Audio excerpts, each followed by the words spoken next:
The tragedy of all ongoing wars is that both sides think they can still win.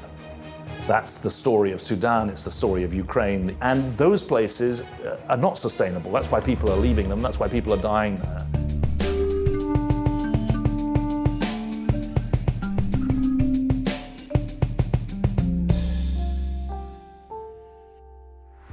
Hello and welcome to GZERO World. I'm Ian Bremmer, and today we are talking about a global crisis that gets far less attention than it should. We'll start with a number, 123 million. That's how many people are forcibly displaced from their homes right now. It's the highest number ever recorded. It's double what it was just 10 years ago. Since 2022, the global population of refugees, asylum seekers, and displaced people has exploded, driven by war in Ukraine, violence in Sudan, state collapse in Venezuela, Taliban rule in Afghanistan, and a worsening humanitarian disaster in Gaza. The UN's refugee chief, Filippo Grandi, put it bluntly. This is a season of war. This is a time of crisis. Violence has become the defining currency of our age. These aren't just numbers. They're families walking across deserts, children growing up in tents, entire communities that no longer exist. Where do they go? Not usually to the countries with the most money. The vast majority are hosted in low and middle income countries that are nearby, nations already struggling with poverty, with conflicts, with food insecurity, places like Colombia and Uganda, Iran and Pakistan. Millions never even cross an international border, meaning the world's most dangerous and under-resourced places are shouldering a disproportionately high share of the burden. Yet just as the need is skyrocketing, the global aid system designed to respond to this crisis is unraveling. The United States, its largest single donor, has dramatically scaled back its commitments. What happens when the poorest countries are left to solve the hardest problems, and who, if anyone, is stepping up to help? Because the imbalance isn't just unfair, it's dangerous. When unstable nations are pushed past their limits, they risk collapsing entirely and exporting their problems to the rest of the world. Joining me now to help make sense of this crisis and where we go from here, President and CEO of the International Rescue Committee, David Miliband. But first, a word from the folks who help us keep the lights on. Funding for GZERO World is provided by our lead sponsor, Prologis, and by Cox, a family of businesses. Additional funding provided by Carnegie Corporation of New York, Koo and Patricia Ewan, committed to bridging cultural differences in our communities, and Dave Miliband, good to have you back. Yeah, good to be here. I want to start with something positive. You were just in Syria. You made it back. A lot of people going these days. You probably wouldn't have gone to Syria a couple of years ago. Well, we've worked in Syria for the last 10, 12 years, we, the International Rescue Committee, both in the northwest of Syria, where you had rebel groups in control, northeast Kurds. Look, it's a remarkable situation in Syria because the destruction is enormous. I mean, great tracts of land, great towns just flattened. Across the road from the citadel in Aleppo, destruction. But at the same time as all this destruction, enormous sense of possibility. Every single person you talk to, an IRC staff member, a client, a doctor in a hospital, when you say to them, are you optimistic about the future? They say, I'm more optimistic than I was 6 months ago.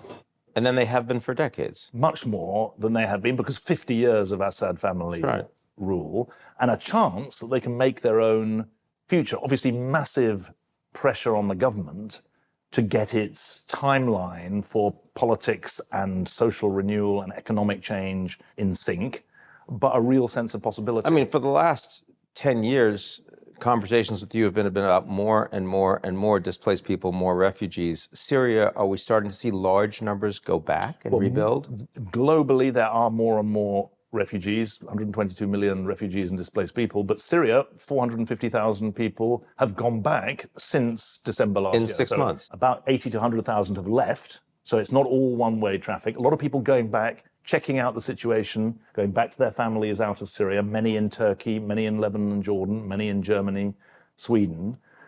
So there's a lot of movement, but there's also a sense in the government. I had a chance to speak to the president, the foreign minister, as well as our own staff and clients there. They know they've got to make Syria a welcoming place for all Syrians. As you go in, it says at the passport office, if you're a Syrian coming home, welcome back to rebuilding your country. So there's a sense that it's got to be, if not pluralistic, at least inclusive in its organization, in its politics, in its polity. I know it was a short meeting, and I know it was translated, but still, there aren't many people that are watching the show right now that have had a chance to meet with Syria's new leader. Give me a little bit of a sense of what you took away from him as a human being. I took away focus. I took away clarity. I took away real pride that he feels in having overthrown a regime who many saw as living forever. I also saw someone who's quite worldly. I mean, he's played the diplomatic game with the United States, with the regional neighbors, very adroitly. And this is someone who shouldn't be underestimated. Okay, so it's nice to start with some good news. And for now, at least, very fragile, but good news. Most of the world that you're looking at right now, that your people are on the ground right now, are not facing good news. The numbers are up, the humanitarian crises are growing. It doesn't feel sustainable. I mean, we're talking about dozens of essentially failed and failing states that no one's stepping in to fix. How do you respond to that? Well, I think you're pointing to one of the symptoms of a GZERO world, a leaderless world, a world without rules and without guardrails. Because in 20 countries in crisis, there are about 275 million people in humanitarian need. That means they depend on organizations like the International Rescue Committee to survive. There's a total 300 million people in humanitarian need, but the preponderance of them is in these 20 crisis-ridden countries, led by Sudan, led by Gaza, led by, until December, Syria, DRC as well. Democratic Republic of Congo. Yeah. There, also Myanmar, places that get forgotten. And tens of millions of people in each of those countries.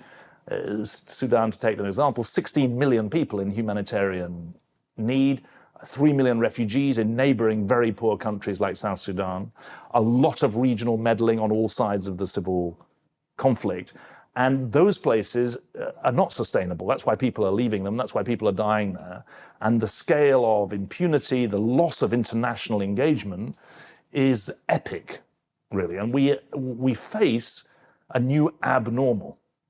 10 years ago, there were 50 to 60 million internally displaced people and refugees. Now there's 120 million internally displaced people and refugees. That's not economic migrants appearing at the southern border. These are people who are fleeing conflict and violence. You say Sudan, you realize this is a political problem, a political emergency, not just an economic. And that's what, about one. 10 million of that number, just Sudan at this point. Well, yeah, you're right. In terms of, if you add together the internal displacement plus the refugees who've gone into neighboring states, you're over 10 million people. Now, that is not a sustainable situation, even if the aid system was working with full disbursements of money at 0.7% of GNP, which is the UN target, and it was being delivered in the most effective ways. Neither of those things are happening at the moment. The aid budgets are being shrunk, led by the US, obviously, and there's huge challenge of the aid budget being spread too thin. From the acute emergencies through to the preparedness against COVID, the next COVID, we're not doing a good enough job. And so it's to go back to your question, what you face is fragile states becoming failing states becoming so failed that they export their own problems, because none of these situations remain confined within the countries that they start. Now, in the case of Syria, there's a failure of the international community, but there's success of the regional community after the revolution occurred. Sudan, we don't have success of the regional community. Why aren't even the regional actors doing more to bring this war to an end? Well, the tragedy of all ongoing wars is that both sides think they can still win. That's the story of Sudan. It's the story of Ukraine that you know well. And you've got supporters of both sides in Sudan piling in to support each side. The scale of the abrogation of responsibility of the international system is very, very high indeed. The UN is blocked from doing its work. There are all sorts of attempts to block what NGOs are doing. So you've got essentially the implosion of the country under the duress of, on the one hand, sponsorship of war, on the other hand, the retreat of diplomacy. We talk about an imbalanced world, a world out of balance.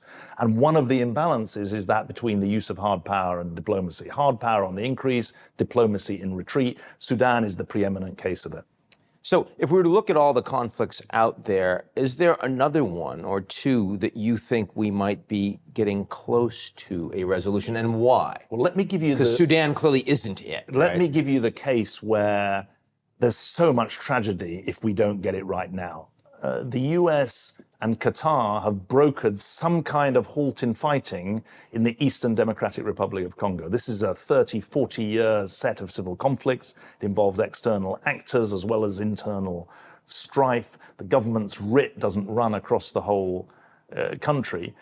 The need for an implementation of this cessation of hostilities is absolutely preeminent because tens of millions of people's lives are at stake there. And it's the kind of place that will so suffer if it doesn't have the world's attention. A little bit of attention can make a big difference, but if it doesn't get attention on the humanitarian track, on the economic track, because there's enormous rentier state there, but also on the political track, then the consequences are not just confined to the Eastern DRC, Democratic Republic of Congo, they spill out much more broadly indeed.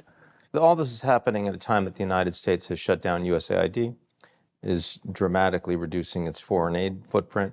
How has that affected your operations around the world? Yeah, the US was the anchor of the global aid system. And I use that metaphor advisedly. It calmed troubled waters through the scale of what the US did and the breadth of what it did, not just for my organization, but for the whole system. Everything from preparedness in respect of famines to emergency relief after earthquakes and everything in between. The US was more or less 4 in every $10 of the global aid system, 3.5 to 4 in 10 of every $10.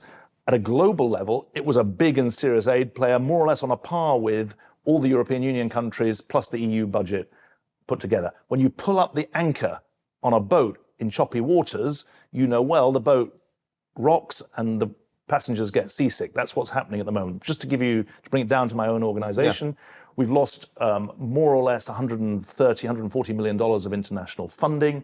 We've had to close programs affecting about 2 million people in places like Afghanistan, education, South Sudan, help for refugees from Sudan.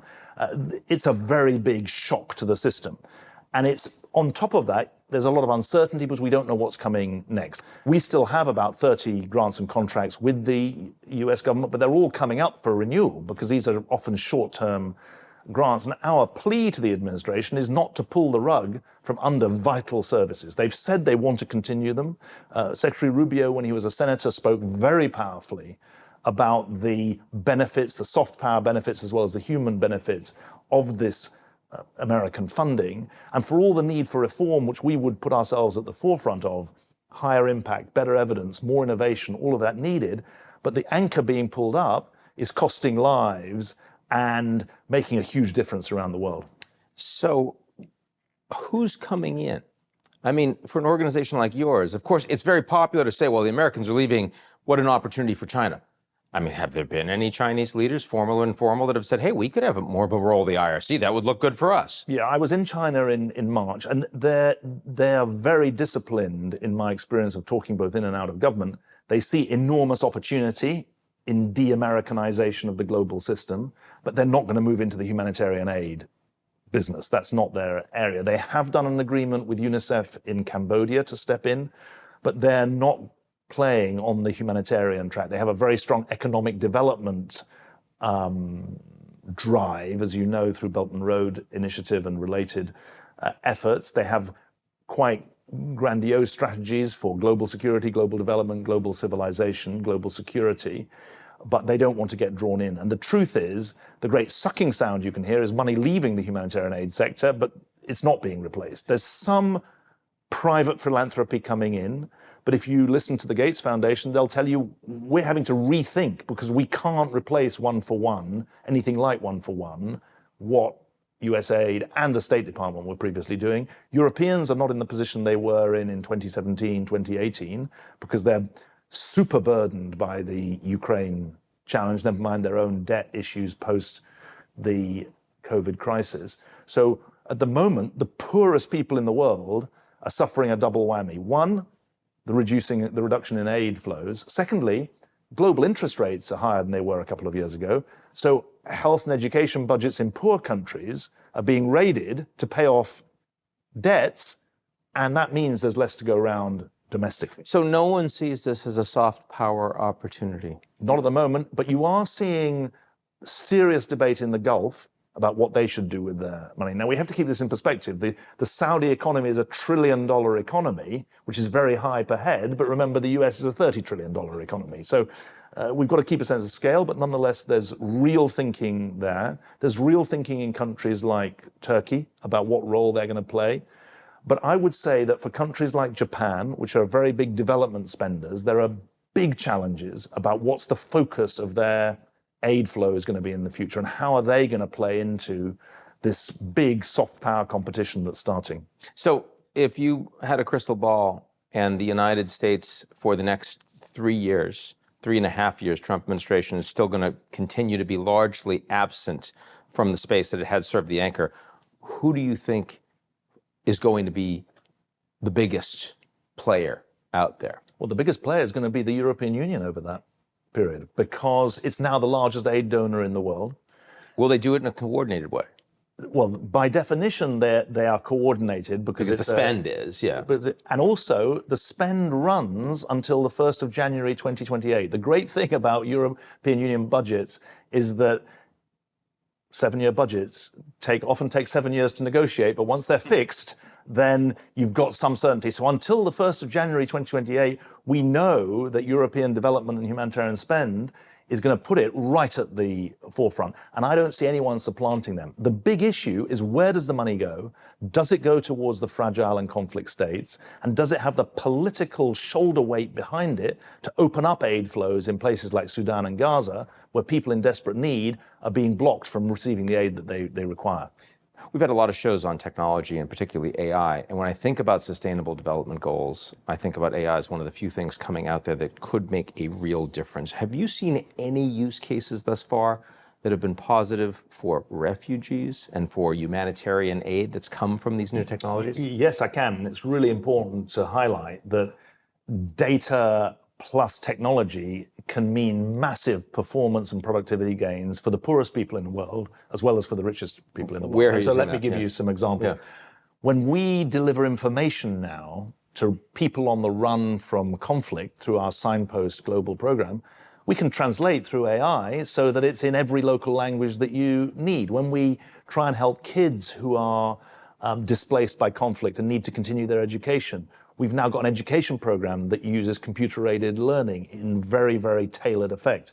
We've got a very interesting example at the moment of diagnosing mpox by taking photographs of lesions to ensure that we have quick diagnosis even beyond the reach of health systems. So we have the use cases. What we don't yet have is the investment in infrastructure or programmatic scale that could really deliver the kind of transformation that I think is made possible by this technological advance.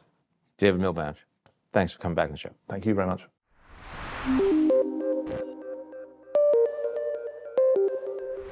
That's our show this week. Come back next week, and if you like what you've seen, or even if you don't, but you've got a few spare tents or water filters lying around, why don't you take a minute and sign up for our newsletter. It's called GZERO Daily. Funding for GZERO World is provided by our lead sponsor, Prologis, and by Cox, a family of businesses. Additional funding provided by Carnegie Corporation of New York, Ku and Patricia Ewan, committed to bridging cultural differences in our communities, and